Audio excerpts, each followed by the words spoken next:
Hello, everybody. Welcome to another Comic Boom Comic Source collaboration. Here to talk to you today about a comic. It's only been released digitally so far. Comicsology Unlimited. It's a really great comic. I had a blast reading it. I can tell that the creators are having a blast making it. It's called By a Thread. It's written by Scott Snyder and his son Jack Snyder. Incredible art by Valeria Favoccia, and then Whitney Cogar is on colors. Tom Napolitano on letters. So I heard about this a few weeks ago. Scott was talking about the fact that he got to do this with his son, which is always exciting, as a father. Parents out there, how cool it is to create something with your kids and, just have something you can share with them. So whenever that happens, I get excited for it.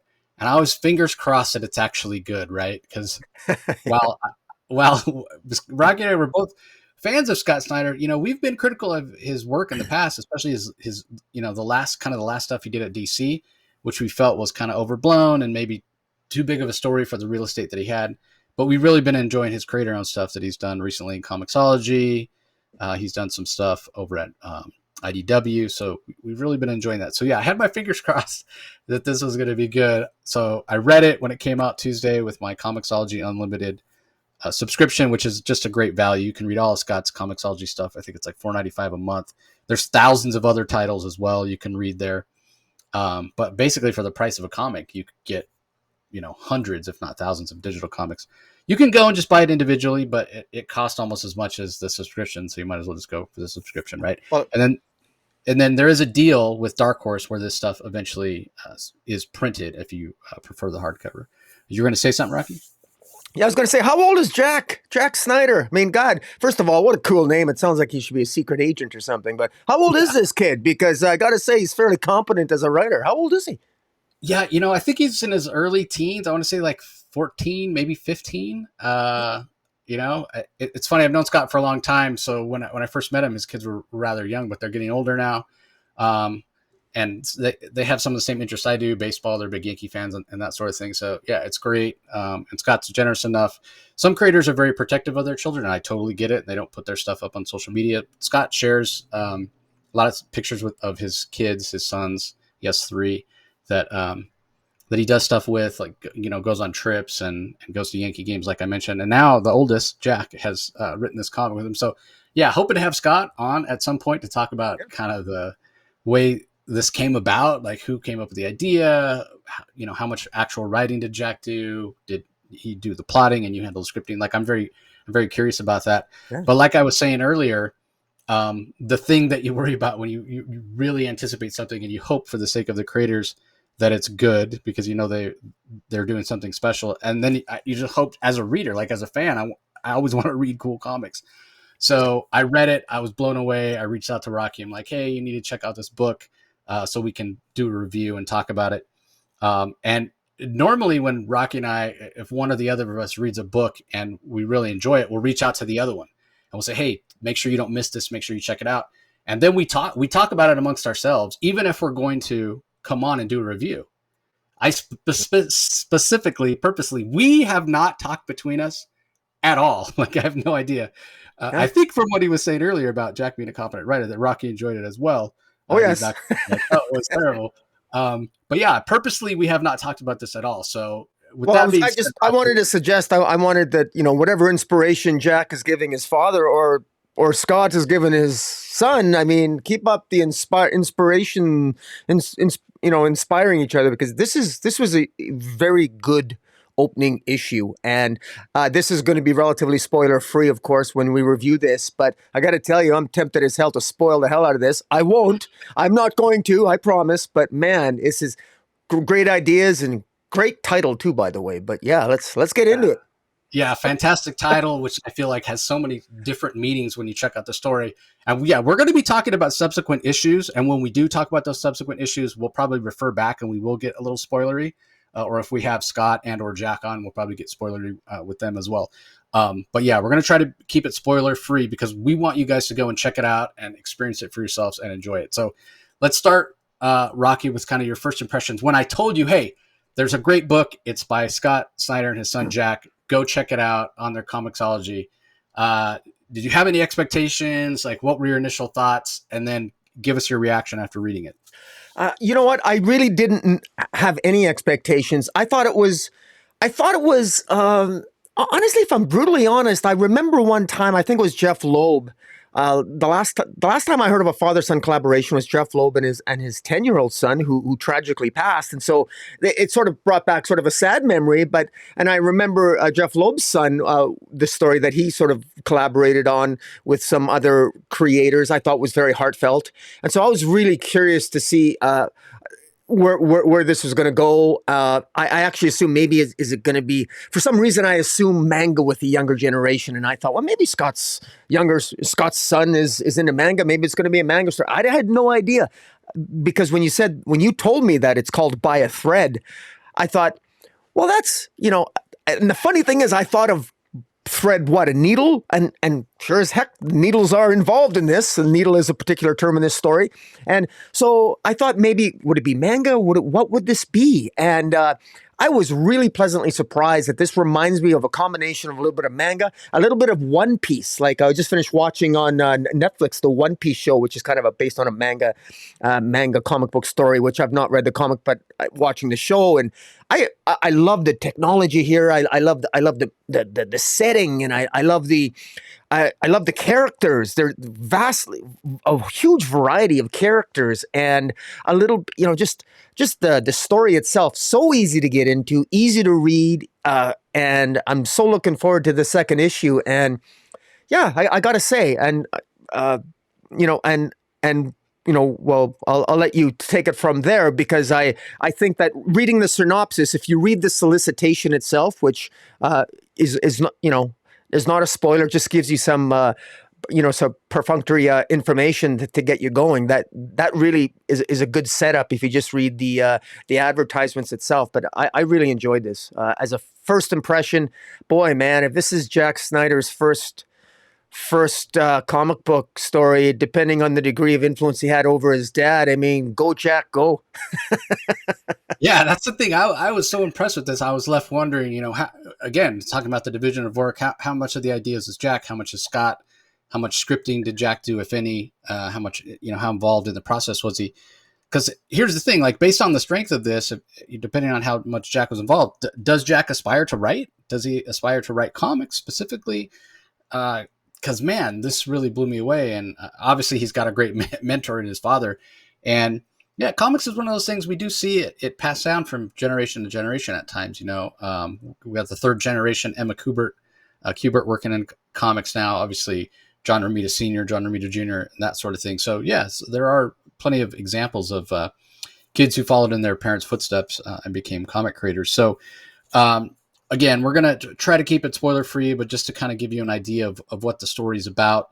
So it starts off, and there's this idea of this little square of blackness that just shows up in somebody's backyard one random day.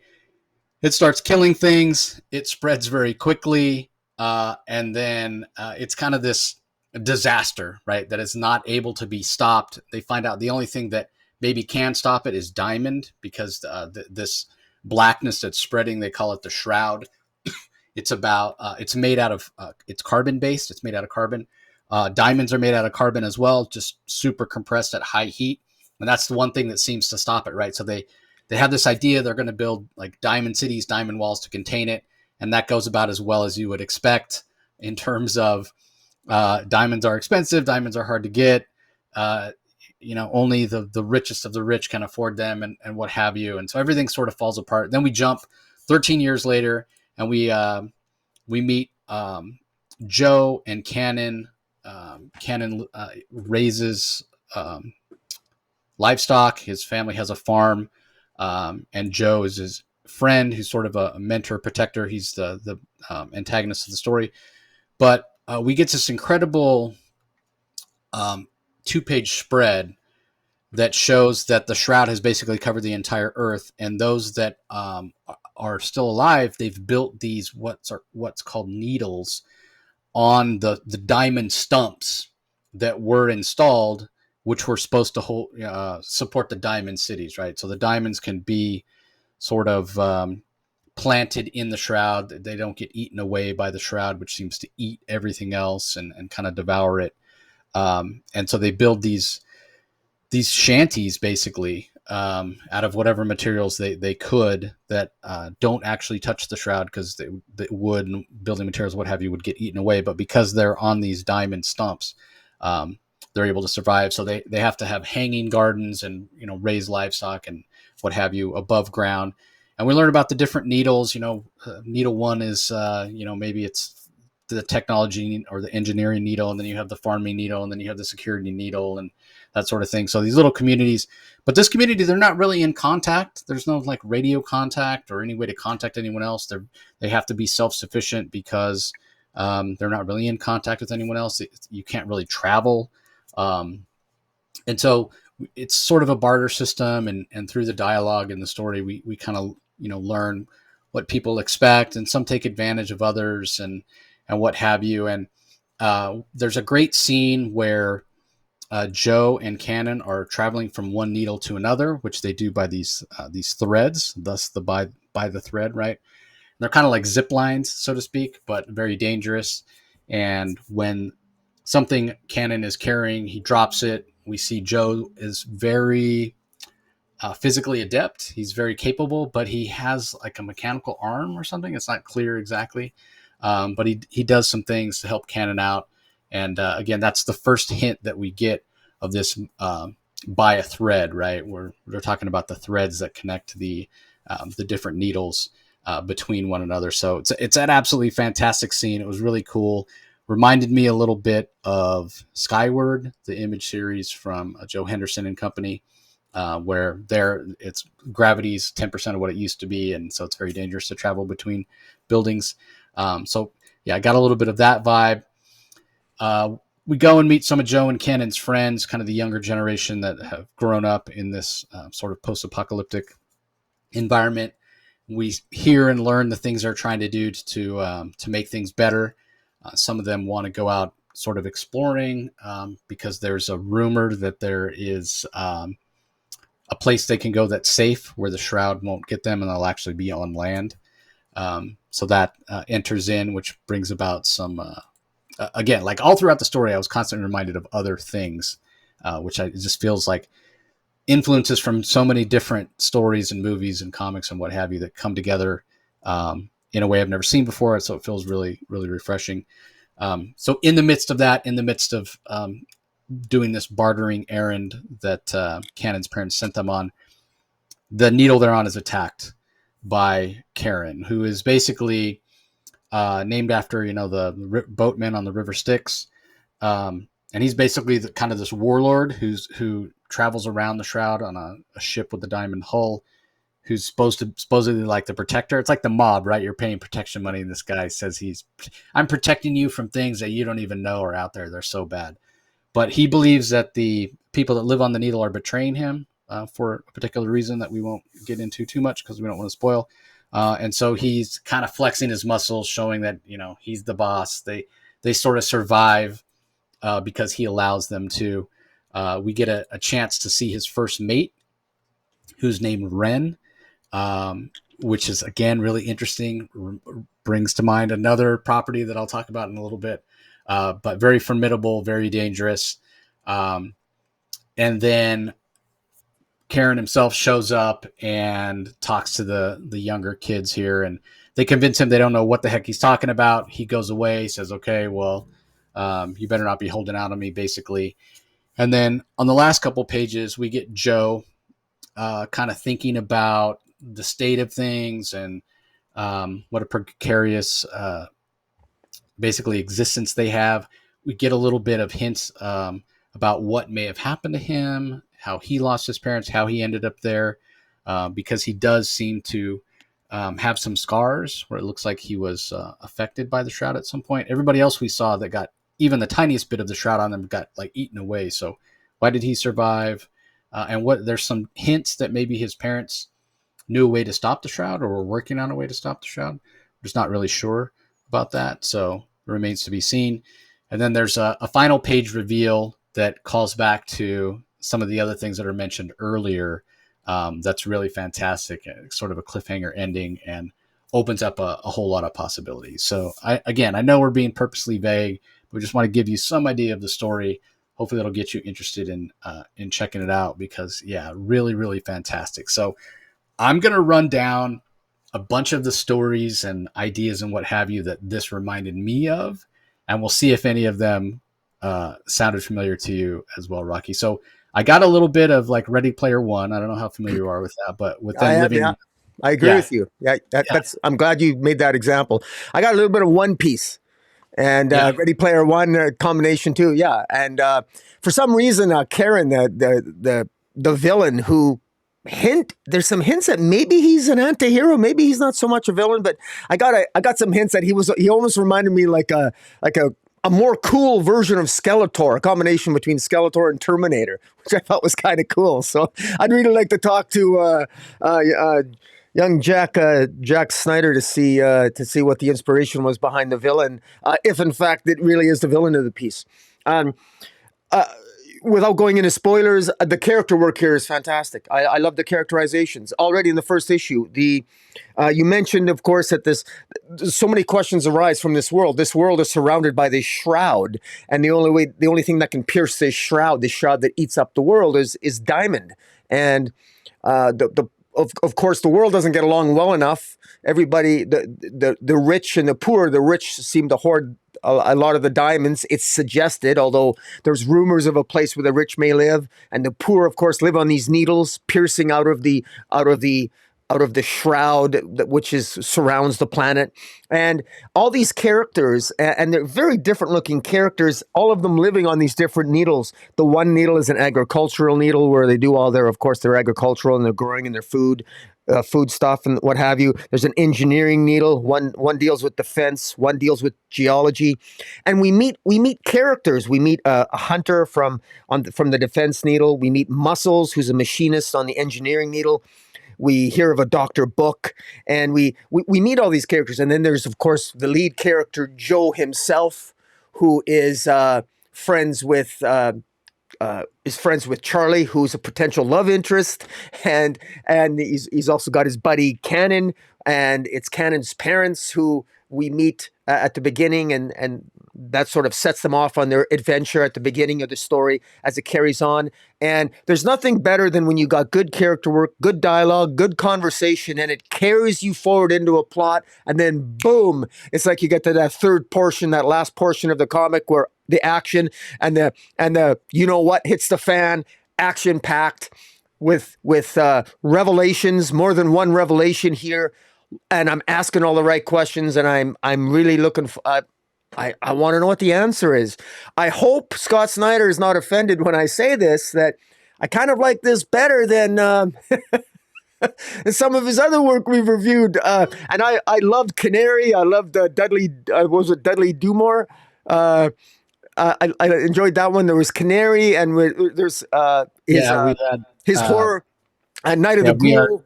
Yeah, Night of the Ghoul. Yeah. We Are Demons. Dudley. I can't. Whatever. Dudley Dotson and the Forever Machine. Right. Barnstormers was fantastic. Right. I love Barnstormers. Yeah. Right. But I think what this has, what I like the most of all, is this seems to be, of all of them, this is the most fun. This feels the most fun, even more fun than the Dudley Datsun or whatever it was.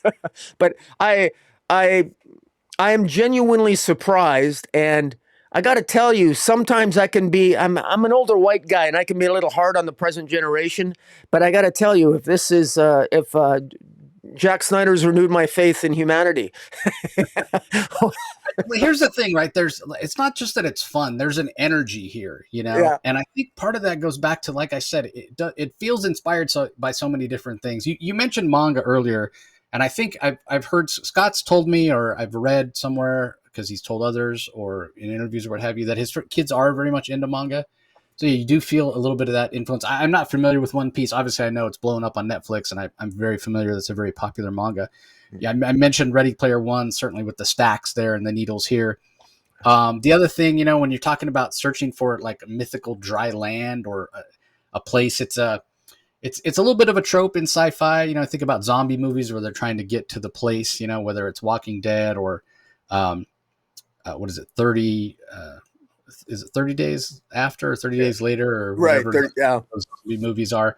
But also Waterworld, right? Like there's the myth in Waterworld, and the girl has the tattoo on her. It's supposed to tell them where dry land is, that sort of thing. So it reminded me, a little bit of that. I wonder how much that was an influence. And then another, we mentioned water. You're a little older than me, Rocky, so maybe you don't remember. And it was a cartoon I thought that was absolutely fantastic. It was a cartoon that was just made to sell toys, like so many of them are, He-Man, G.I. Joe, whatever. But it's called Pirates of Dark Water. So obviously we have the shroud here, which is black. So it reminded me that they had dark water in that show, and it was kind of set in a fantasy world. And the dark water was corrosive. But the other thing that brought that to mind was the main character in the cartoon Pirates of Dark Water was named Ren. He was the protagonist. Here we had a villain named Ren, spelled the same way too, R-E-N. So, I was already thinking Pirates of Dark Water a little bit, and then that showed up, and it like really brought it to mind. Now, Jack's way too young to know, but I wonder if Scott at all is familiar with that. I know there are other comic creators that are huge Pirates of Dark Water fans. V. Ken Marion, the artist, who's fantastic, is we talk about Pirates of Dark Water all the time because it's so fantastic. So that that brought to mind. And then when you're talking about post-apocalyptic, when you're talking about survival, whatever, like one of the most beloved properties is Mad Max, right? And there's a little bit of a Mad Max feel as well with these people that are just struggling and they're trying to survive. But that being said, although there are a few tropes like trying to find that mythical place where you'll be safe. It feels fresh mashing all these ideas together. Oh, one other that I'll mention that it reminded me of a little bit as well, maybe partly because Scott Snyder, his Noctera series with Tony Daniel. And the influence is there, right? Good point. That Noctera series, a lot of that, you were talking about Jack giving you hope for the younger generation. That Noctera series is very much, driven. The hope there is driven by Mal and or Val rather, and her brother, and they're really hoping to kind of fix the world, fix the darkness, and what have you. They are the hope, right? It feels the same way here, right? Like we're introduced to Cannon's parents, but they're not really. They don't have a lot of agency, Again, we just see them very briefly. But the other older characters, whether it's what's his name, Pinnacle, was that his name? The other the trader, basically. Pindle. That's it. Yeah. He doesn't exactly come across, in a positive way. It's the younger generation, the younger characters in the story that you identify with that fill you with a sense of hope that maybe they can make things better, because there is a sense that humanity is barely hanging on here. So that for me resonated in the same way that it did in the Noctera series, where you're looking to the younger generation to really kind of save humanity, if you will. So yeah, a lot of different influences, and more than anything, like you said, Rocky, it's fun and there's an energy to it. And I think it's probably because Scott probably had more fun working on this than he's ever had working on anything, because he got to work on it with Jack. Jack's got the youthful excitement. First time he's ever working on a comic, he's doing it with his dad. No better mentor. I'm sure he's putting his all into it. And when you do that as a creative team, as a writer, and you provide that script to the artist feels that, right? Like the artist can feel the energy. I'm sure when they got on and spoke to Valeria about the project, she could feel the energy. So no surprise that she then brought excitement and energy and really beautiful kinetic artwork, beautiful colors. And decapitations. She knows how to draw some serious decapitations. There's some darkness in this story. I think it's important to note that just because I don't want people to be fooled here. I mean, Scott Snyder might have his son join him on this, but there's a lot. When we talk about this being a fun comic, it's fun, but this has violence in it. And it has horror in it, really. And even one of the main villains, the Ren that you referred to, what it describes, what she went through to become Ren, sounds absolutely horrifying. And again, that's something that you also see in One Piece. You see that in manga. You see these really. Often you see a lot of horrific origins, but grounded in a story that's often very fun and kinetic. And that's what I get a strong sense here. And, these villains here in this piece, who we believe are villains, are just as terrifying as the good guys are wholesome and, heroic. So, again, this has all the hallmarks of this is what you want in a first issue, something that pulls you in and looking forward to the second issue. Yeah, it's so much fun to read. Pulls you in, like you said. You feel that energy. One other thing about Noctera too, we know the darkness in Noctera kind of mutates things, and they become this dark version. There are rumors. We don't get anything concrete because even the characters in this story don't know. But they mention there are rumors that there are actually things out there living in the shroud. Hints. Karen himself hints at it. That yeah, there are things that have sort of mutated and are now living out there in the shroud. So what kind of monsters are those, right? Like it's crazy. And then a lot of the other things that we'd like to talk about, again, are really spoilery and we don't want to get into them. But when you get to those couple of things that are revealed on the last couple pages, it opens up a whole new avenue of where the story can go. And even Joe himself, the main character, his last line is so perfect. And it's such a great, not necessarily a cliffhanger, but just a way to end the first issue where it leaves you wanting more, right? And it leaves you with a sense of hope, and it leaves the characters with a sense of hope.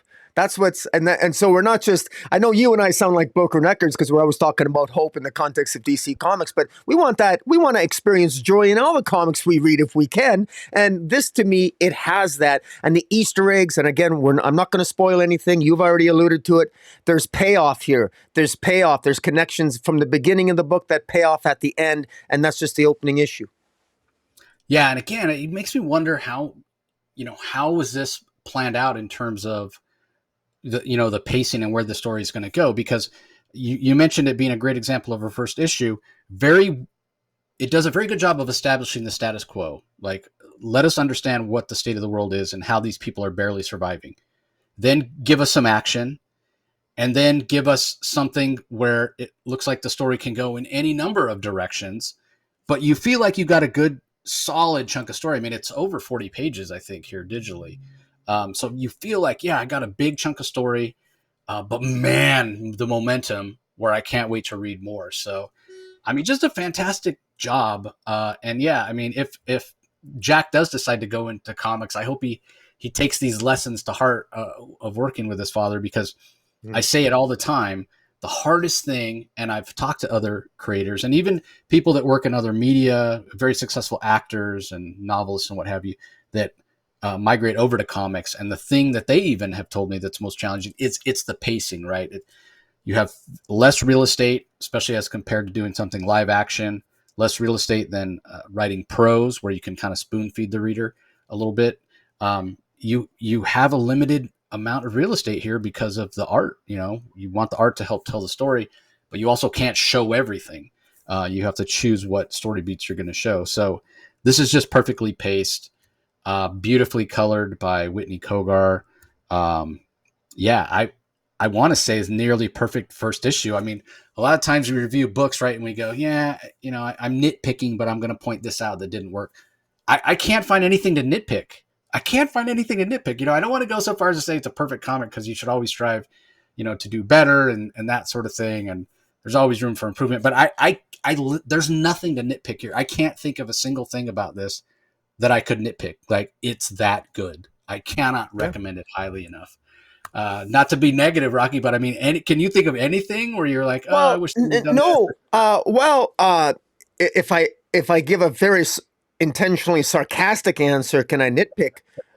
These characters are very different looking characters. I mean, it's almost like, you get these huge, you get like the machinist is this huge hulking like character, and then you get Charlie, who is like the love interest to Joe, and Joe. I mean, it's a diverse cast. It's diverse. It's like you can almost tell like this. They're all different nationalities. It's very diverse, and yet they're all friends. They all know each other. There's kinship there. There's caring, and then there's battles, and then you got the bad guys, and with an agenda, and they're secretive, and there's terror, and there's horror, and there's hope, and there's humor, and there's even loss and tragedy. And I'm telling you, this has a little bit of everything. And all in 40 pages. I got to tell you, when you and I reviewed DC, and when I see stuff like this, and I say this with the highest amount of respect to Jack Snyder, man, I feel like, you know, collectively giving Marvel and DC a swat across their metaphorical faces and saying, "Look, man, if this kid can do this with the guidance of his professional writer father, what's your excuse?" Yeah, we say it all the time. Independent is where it's at these days in terms of just the energy of story and original ideas and what have you.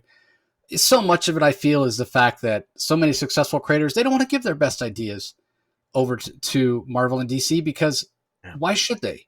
When you see guys like, Kirkman, Walking Dead making millions and millions of dollars, it's like, I'm not, if I don't blame them. If I was in their shoes, I'd be doing the same thing. I'm going to save the best ideas for stuff I own. So it's almost like, Disney, AT&T, Warner Brothers, Discovery, whatever, whoever you want to call out on it.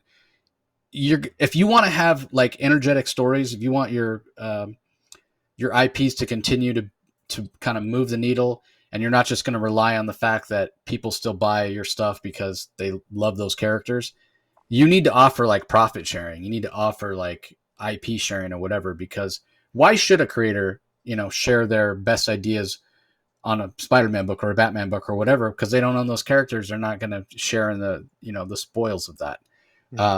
That's the future if you want those books to compete. Otherwise, it's going to be kind of the same old thing where these characters that have been around for decades and decades and decades, while we love them, I love Superman. He's my favorite character. I love Iron Man. I love Spider-Man. I love Hulk.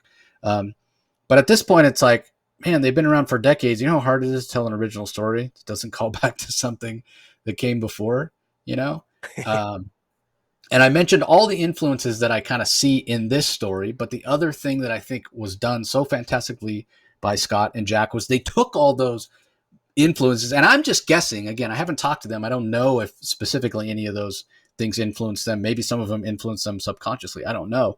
But they took that, and if those are the influences, they took that, they melded them together, and they've got something fresh and new and fun and exciting and compelling. And I cannot wait to read more. And I'm so happy for Jack and Scott that they got a chance to do this, and that it's so good, and it's got to be getting great reviews. I can't even nitpick anything. It's just so damn good.